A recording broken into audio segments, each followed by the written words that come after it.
એટલે ઝઘડા બહુ થતા હતા. હવે અત્યારે ફ્રેન્ડશીપ છે. મીઠું વધારે છે કહી તો દીધું જ, પણ વાંક મીઠાનો કાઢ્યો, વહુનો ન કાઢ્યો. આ શબ્દો વહુ બધાને એમ કેમ મારા સાસુ નથી, મારા ફ્રેન્ડ છે, મને મારા સાસુ વિના ના ચાલે. કેમ?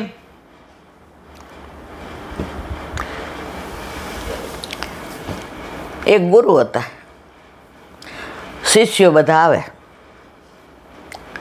એટલે એને બધું તલવારબાજી શીખવાડે. રાજાના ઓલા કુંવરો આવે, તલવારબાજી શીખવાડે.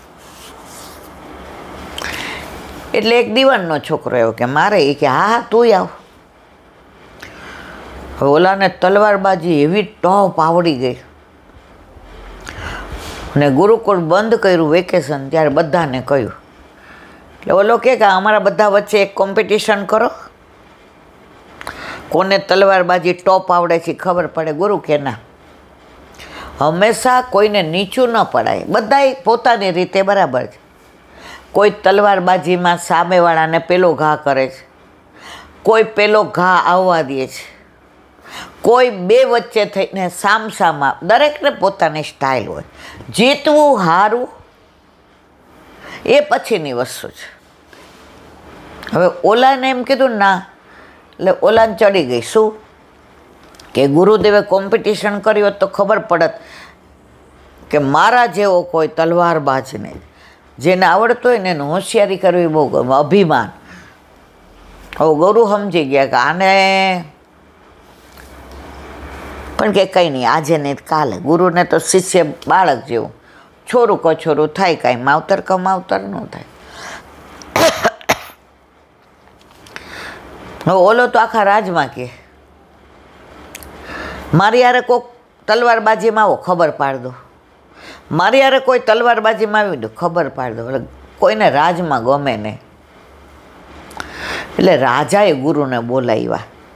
એ કે આ કાં આટલી હોશિયારી કરે છે?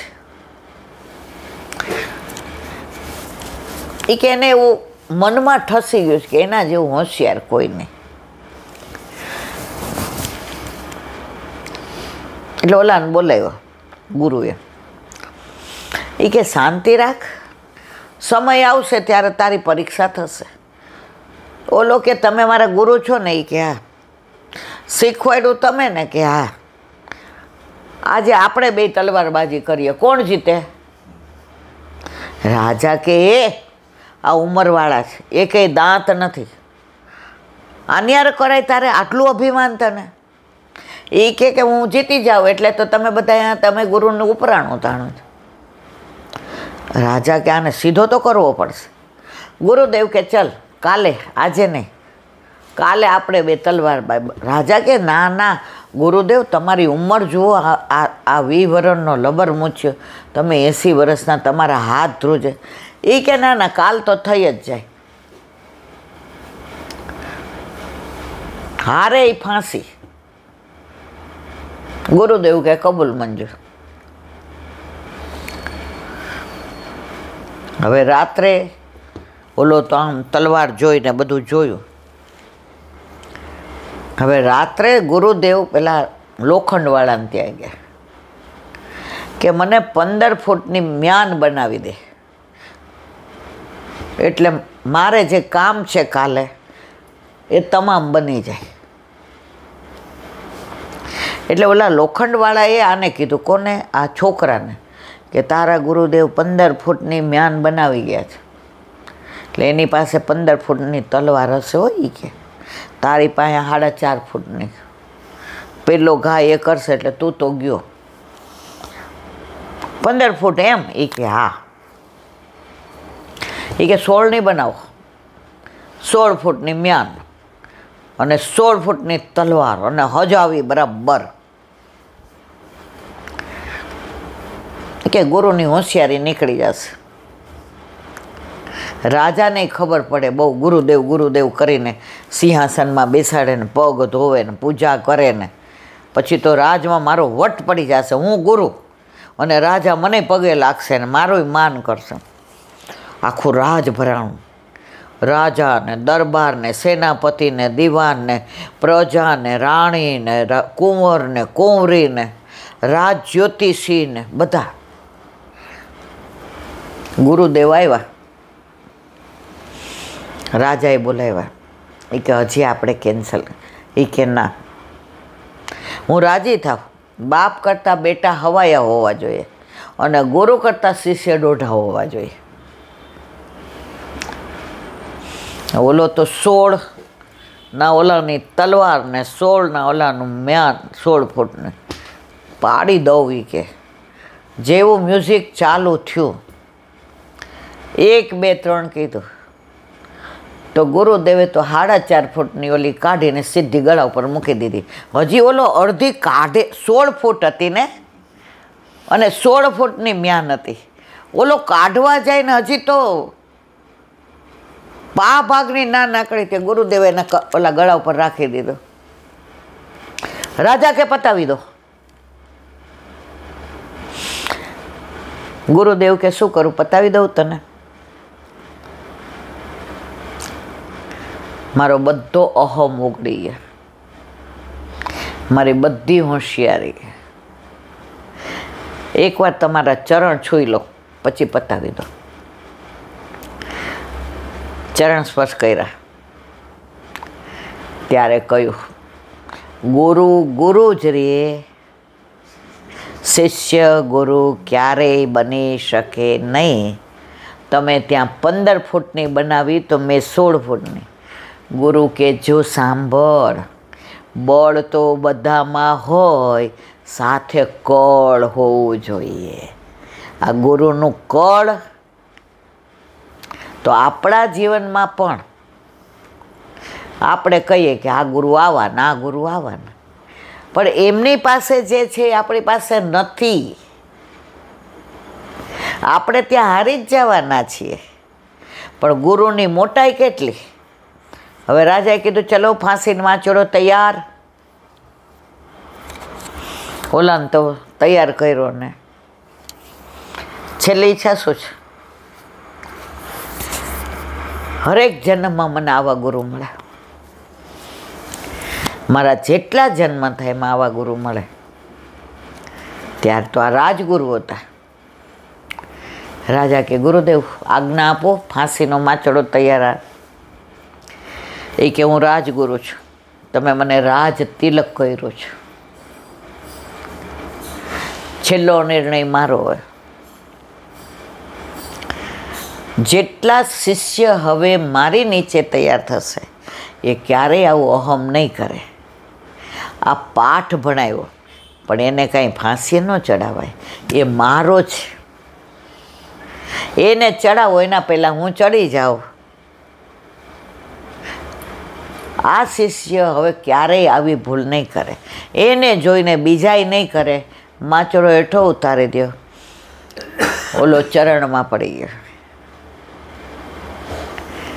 અને ગુરુદેવે કહ્યું, મારા પછી આ એટલો બધો તલવારબાજીમાં હોશિયાર કે ગુરુ એ બનશે. જો છોરું કછોરું થાય, માવતર કમાવતર ન થાય, પછી એ ગુરુ હોય કે આપણે બધાય હોઈએ.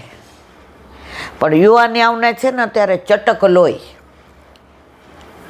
અને આ સોશિયલ મીડિયા કાંઈક કરી જ નાખું, હું આમ ને હું તેમ, પણ ઘરડા ગાડા વાળે. આ વાર્તા બધાને ખબર છે એટલે કેવી નથી.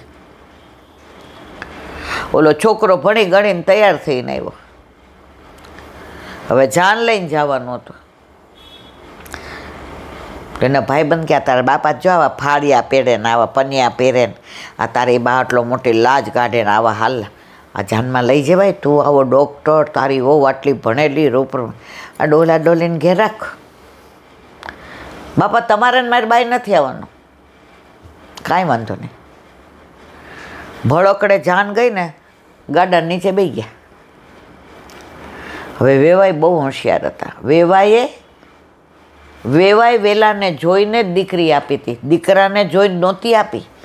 મા બાપના સંસ્કાર 5માં પૂછાય એવા, નગર શેઠ એમને પૂછ્યા વિના પાણી ન પીએ. રાજમાં તકલીફ આવે તો એને બોલાવે. એ દીકરાના ગામડાના લાગ્યા, ભણી લીધું, આઈ એમ સમથિંગ. વેવાઈ કે આવવા દો જમાઈને. આવ્યા એટલે ત્યાં પાદરે, પહેલાં એવો રિવાજ હતો કે પાદરે તેડવા જાય. હવે તો બધું પતી ગયું. બધાને ગોળના પાણી પાયા, આવો આવો આવો. એ કે હવે મોડું થાય છે અમારા આમ ઓલો જમાય. એ કે પહેલાં એક કામ કરવું પડશે, તમારે મારી દીકરીને પરણવું હોય ને તો આ નદી ઘીથી ભરી દેવી પડશે. ઓલો કે આ ક્યાંથી ઘીથી ભરાય? બધા ભાઈબંધો 2 કલાક સુધી મંડાણા.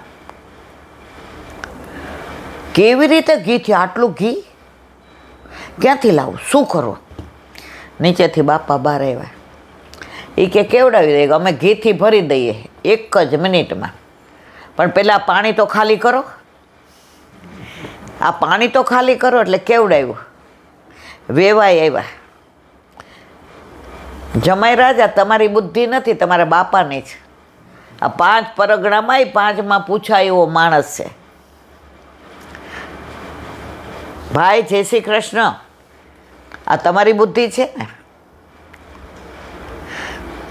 એ કે ઘરડા ગાઢા વાળે હો. ત્યારે ઓલો છોકરો બાપના પગમાં પડી ગયો. આજે બધાને મા બાપની વાત ન ગમે, જૂના લાગે, જૂનવાણી લાગે, પણ એમની પાસે બહોળો અનુભવ છે.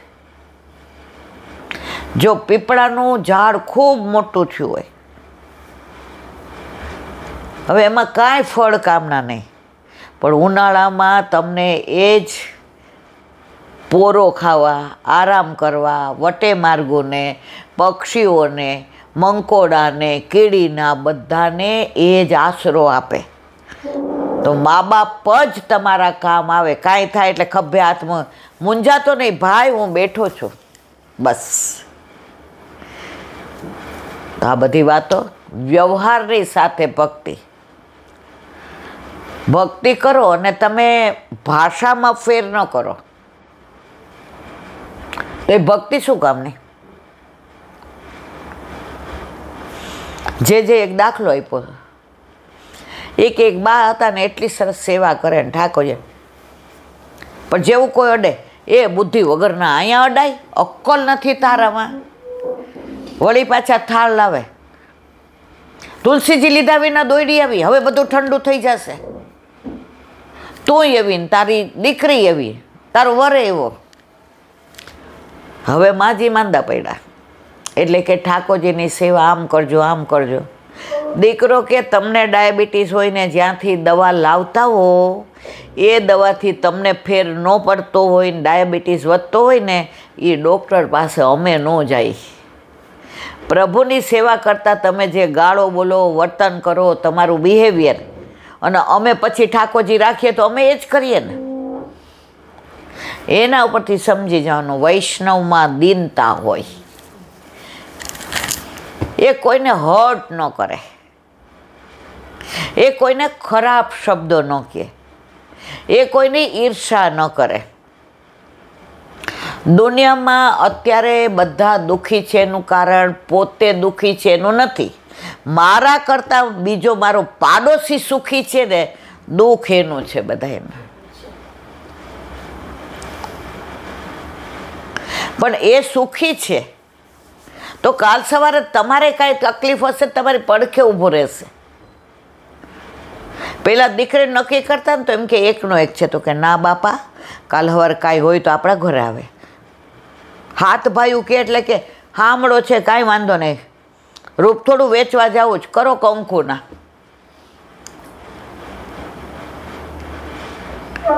મારી બા બહુ જ રૂપાળી, રૂપનો અંબાર, હા. મારી બા જેટલું કોઈ. અને મારા પપ્પા કેવા કાળા, કોલસા જેવા. સંસ્કાર, રૂપ તો આજે છે ને કાલે ના હોય. તો અત્યારની યુવા પેઢીને જો આ વૃદ્ધાશ્રમ ખોલી રહ્યા છે, મા બાપ ગમતા નથી, મા બાપનો જ્યારે ભાર લાગે ને ત્યારે ભાવ વયો જાય. ઓલા શાસ્ત્રીજી એ જ કહેતા હતા કે એક રૂમમાં માં 7 દીકરાને મોટા કરે, પણ 7 દીકરા એક માને ન હાચવે, એને ભાર લાગે. આ કળિયુગનો પ્રભાવ. બોલો વલ્લભાધીશ કે